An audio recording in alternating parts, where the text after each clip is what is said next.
하나 해볼게요. 윤석열에 대해서 아까 황 작가님께서 이야기하신 그 관련된 내용입니다. 뭐냐면 윤석열의 지금 직무 수행을 잘하고 있냐 못하고 있냐에 대한 여론조사가 최근에 하나 나온 게 있어요. 1주년 돼서. 근데 잘하고 있다가 45.5, 잘못하고 있다가 45.6이에요. 0.1% 차이가 나요. 물론 이게 이제 500명밖에 안 되는 샘플이기 때문에 어떻게 될지 모르겠는데, 그러면 우리 지지하는 입장에서는 윤석열 잘하는 사람, 잘한다고 생각하는 사람이 이렇게 많아? 하실 수 있는데 저는 굉장히 긍정적으로 보는 거거든요. 문재인 정부 들어서 국민들로부터 가장 부정적이었던 여론이 조국 장관 관련한 검찰과 기레기의 난이었어요. 그거는 선거가 끝날 때까지도 그 이슈는 우리가 이기지를 못했다고. 뒤집지를 못하고 여론조사 비슷하게 보면 아직도 많은 국민들은 조국 장관의 가족에 큰 문제가 있는 것처럼 인식하고 있거나 윤석열은 정권도 두려워하지 않는 정의의 사도처럼 생각하는 사람들이 아직도 있다는 뜻이에요. 다만 윤석열이 임명됐을 때 1년 전 윤석열 임명 잘했다라고 하는 여론이 49.9, 잘못했다라고 하는 여론이 35.6에 비하면, 그리고 조국 장관 관련해서 그 말도 안 되는 100만 건 이상의 보도가 쏟아지면서 윤석열 편을 사실상 들었던 이 여론을 지금 민주시민들이 뭐 우리 같은 뭐 유튜브 팟캐스트 다 포함해가지고 꾸역꾸역 이겨내고 있는 모습이에요. 그래서 지금 0.1% 앞선 거야. 이거는 대단한 발전이라고 보는 거죠. 민주시민의 힘을 보여주고 있는 거예요.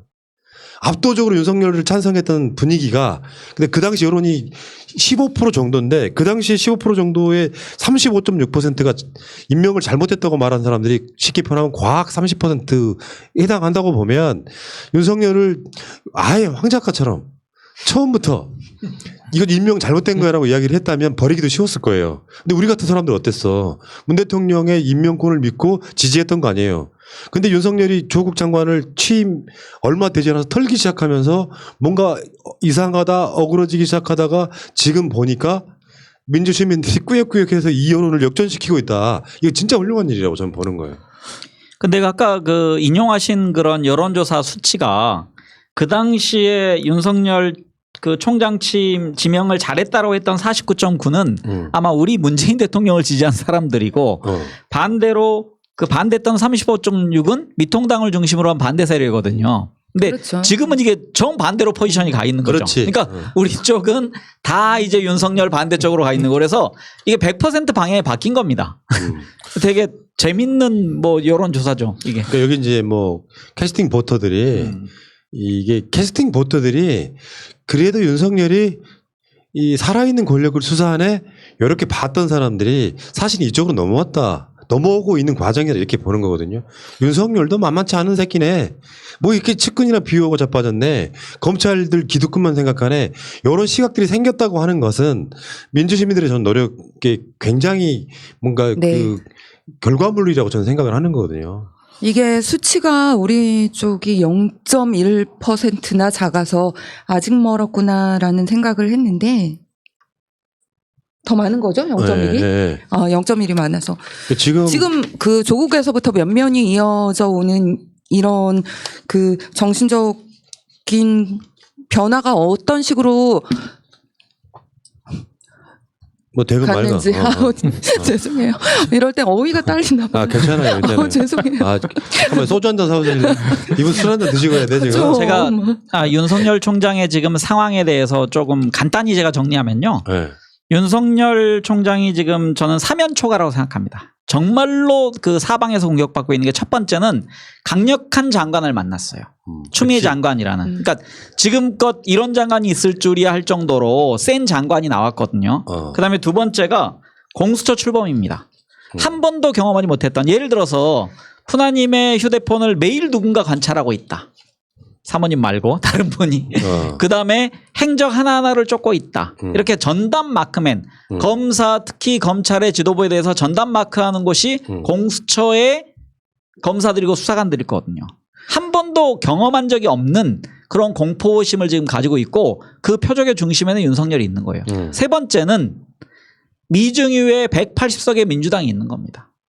갈 때마다 언제 불려나오라고 얘기할지 모르고 수시로 당할 수 있고 이런 그 상황에 처해 있고, 네 번째는 내부적인 그 문제입니다. 그러니까 한동훈을 비롯한 검찰 내부에 피의자로 전환된 최측근, 거기에 본인이 결부됐을지도 모른다는 불안감. 그다음에 아마 7월 인사조치를 하고 나면 검찰 인사가 있으면 내부에서 나를 챙겨줄 사람이 검찰총장이 아니었고 결국은 법무부 장관이고 결국은 정부, 민주당이 내 공무원으로서의 나중에 명줄을 쥐고 있구나. 그럼 내부 반발이 분명히 생길 겁니다. 목소리도 새로 나오고. 그래서 그러니까 이런 상황 속에서 지금 그러니까 지금 단순한 문제라고 보는데 저번에 인사권을 못 썼잖아요.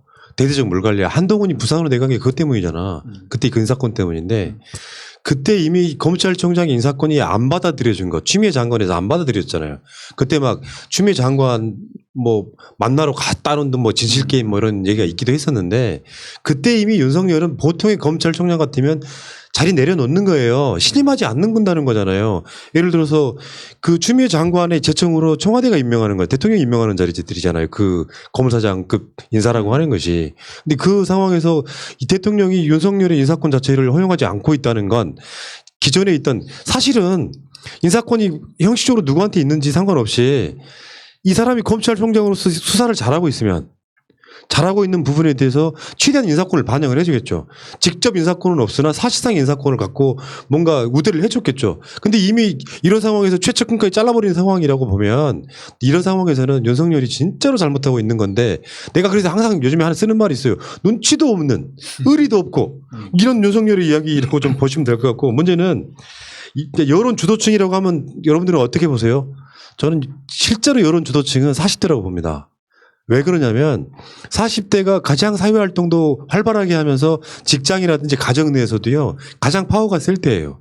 이 40대 여론 주도층은 61.3%가 윤석열 총장에 대해서 이 호의적이었단 말이에요. 그 당시에 야 윤석열 되면 좋겠다 막 잘할 거 했는데 이번 여론조사 보니까 68.2%가 부정평가. 윤석열은 사실상 이제 유통기한이 끝났다 이렇게 보시면 됩니다.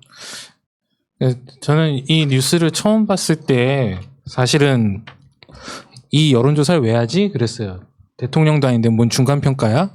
그리고 실제로 이제 나온 수치를 가지고 윤석열 생각보다 잘못하는 거 아니야? 오히려 이런 쪽으로 선동하는 뉴스라고 생각을 해서 좋지는 않게 봤는데 일단 푸나님 말씀대로 이 뉴스가 일단 나온 이상 그 40대의 어떤 여론을 주도하는 정보가 많은 층들이 부정적인 측면이라는 거와 과거와 이렇게 아까 달라졌다라는 말씀을 반드시 부각을 시켜줘야 될 거라고 보고 있고요.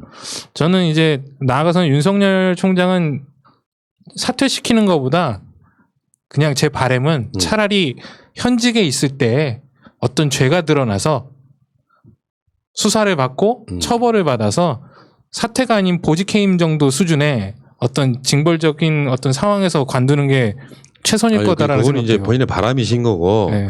정무적 정치적으로는 어떤 게 있냐면 윤석열이 저렇게 계속 어그로를 끌면 있잖아요. 이해찬 대표의 함그림이 그런 의미예요. 시선이 그쪽으로 뭐 쏠린다고 여론도 안 모아져. 추경은 급한데 국회에서 윤석열 사퇴시키는 여론이 많아지면 지지고 복구하면서 여론은 분산되고 부정적 여론만 확산돼. 그러니까 민주당은 조용히 해라 하는 거지만 실제로 이 자기 임명권자한테 부담을 덜 주려고 하면 어떤 이유가 됐건 간에 저는 검찰총장으로 자격이 없는 것 같습니다라고 사표를 쓰는 게 맞다는 얘기하는 거예요. 네, 그거는 맞아요. 그러니까 이 과정에서 윤석열 총장이 무슨 중간에 비리가 드러나서 이거는 우리가 지금 예측이 불가능한 상황이고 현실적으로 지금 공수처가 생기지도 않은 입장이고 공수처에서 윤석열 현직 총장일 때 수사는 사실상 불가능하다고 봐요. 그렇지 않아도 그런 프레임으로 갖고 가고 있는데 첫 수사가 윤석열 임기는 1년 가까이 남았는데 공수처가 생기자마자 윤석열 수사하는 건 불가능해. 그런 문제로 공수처를 바로 쓸 수는 없다고 생각하고 윤석열이 퇴임한 이후에 윤석열이 공수처 수사 대상에 오르려면 제가 봤을 때 최소한 2년 이상이 필요하다고 일단 보는 거거든요. 이런 관점에 있기 때문에 윤석열이 자기 임명권자에 대한 기본적인 A를 지켜라. 나는 그 이야기를 먼저 하고 싶은 거예요. 어쨌든 40대 그럭저럭 잘한다 또는 잘한다가 지금 30%나 못한다로 대거 이동한 건 우리가 지긋지긋하는 그 사법부 농단의 수사를 어쩜 이렇게 교란할 수가 있느냐라는 거. 그 증인들은 여기도 갖다 배치하고 저쪽에 갖다 배치하고 증인 한두 명은 감찰부로 한 명은 또 그 어디죠?